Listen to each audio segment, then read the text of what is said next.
বনি ইসরাইলের যুগে আল্লাহর একজন আবেদ বান্দা বাস করতেন, নাম তার জুরাইস। এই জুরাইস তখন তিনি ইবাদত করার জন্য একটি খানকা নির্মাণ করেছিল, যে খানকায় তিনি ইবাদত করতেন। জুরাইস তার ইবাদত গৃহে ইবাদত করতেছেন। এমন সময় জুরাইসের মাকে জুরাইসকে ডাক করে, জুরাইস, আমি তোমার মা এসেছি, আমি তোমার মা এসেছি, আমার সঙ্গে কথা বলো। সেই সময় আল্লাহর আবেদ বান্দা এই খানকার ভিতরে নামাজরত অবস্থায় ছিল, বলি আল্লাহু আকবার।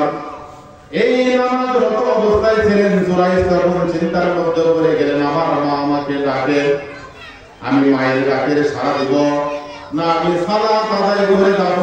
জুরাইস এই চিন্তা করার পরে জুরাইস মনে করলো যে আমি নামাজটাকে বেছে নিলেন। জুরাইস যে আমি নামাজ আদায় করার পরে মার সঙ্গে কথা বলবো।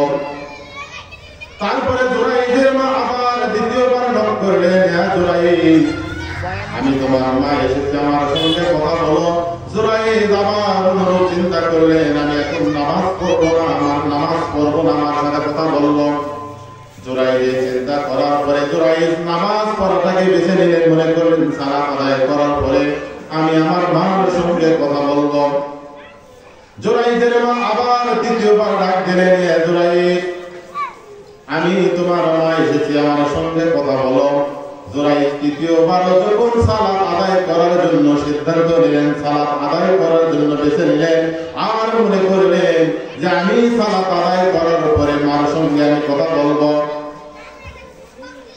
ততক্ষণে জুরাইসের মা আল্লাহ রাব্বুল আলামিনের কাছে দরখাস্ত দিয়েছে, আল্লাহ রাব্বুল আলামিন, আমার এই সন্তানকে আমি এত কষ্টে গর্ভে ধারণ করেছি, কষ্টের উপর কষ্ট সহ্য করে গর্ভে ধারণ করেছি, ডেলিভারি কষ্ট করেছি, 2 বছর স্তনপান করেছি, আর আমার এই সন্তানকে আমি আজকে ডাকলাম, আমার সন্তান আমার দিকে তাকালেন না, আমার কথা বললেন না।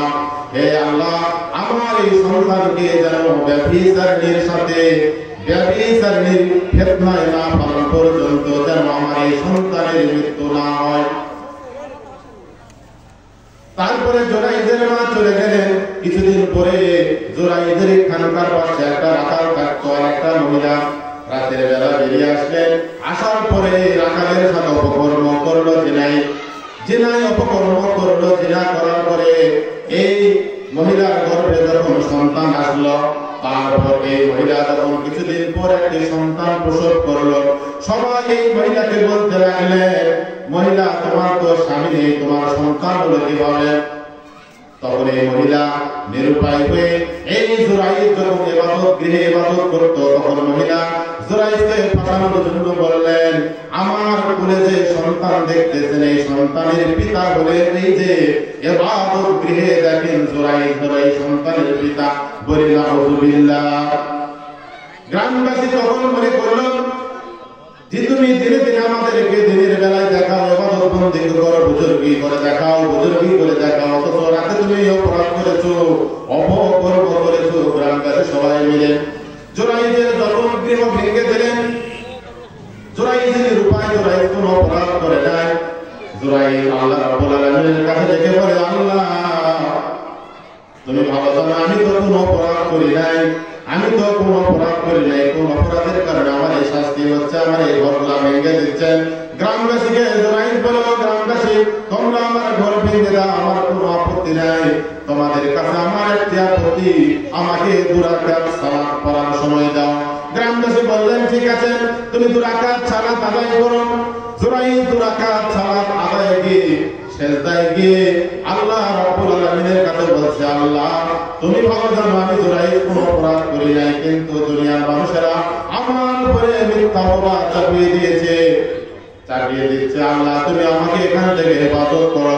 আল্লাহ রাব্বুল আলামিন জুরাইসকে জিবরাইলের মাধ্যমে জানায় দিলেন, জুরাইস তুমি নামাজ পড়ার পরে সেজদা ওঠার পরে সেজদা থেকে মাথা ওঠানোর পরে তুমি ওই যে দুধের বাচ্চা, যে দুধের বাচ্চাকে জিজ্ঞাসা করো, এই দুধের বাচ্চা জবাব দিবে যে তার পিতাকে। বলি আল্লাহু আকবার। তারপরে জুরাইস বললেন, ও গ্রামবাসী, যেই যে ছোট বাচ্চা দেখতেছেন মায়ের কোলে, এই বাচ্চা যদি কথা বলে দেয় যে তার পিতাকে, তাহলে কি আপনারা মেনে নেবেন? গ্রামবাসী অবাক হয়ে গেলেন, এই ছোট্ট দুধের বাচ্চা কিভাবে কথা বলবে? তখন বললেন ঠিক আছে। তখন জোরাইদ এই ছোট্ট বাচ্চার মাথার দিকে লক্ষ্য করে বললেন, এ বাচ্চা, বলো তো তোমার বাবা কি? বলো তো তোমার বাবাকে। বলেন তো আল্লাহ ছোট বাচ্চার মুখ থেকে জবান বের করে দিতে পারে কি পারে না? আল্লাহ পাক কোরআনুল কারীমে বলেন, ফাইজা আরাদা শাইআন ইয়াকুলুল্লাহু কুন ফায়াকুন। জুরাইদ যখন ছোট বাচ্চার দিকে লক্ষ্য করে বললেন, ও বাচ্চা, বলো তো তোমার বাবাকে। তখন সঙ্গে সঙ্গে এই কোলের বাচ্চা, কোলের সন্তান বলে দিলেন, ওই যে পাহাড়ের পাদদেশে যে রাখাল রয়েছে, এই রাখাল হলো আমার বাবা। বলে আল্লাহু আকবার।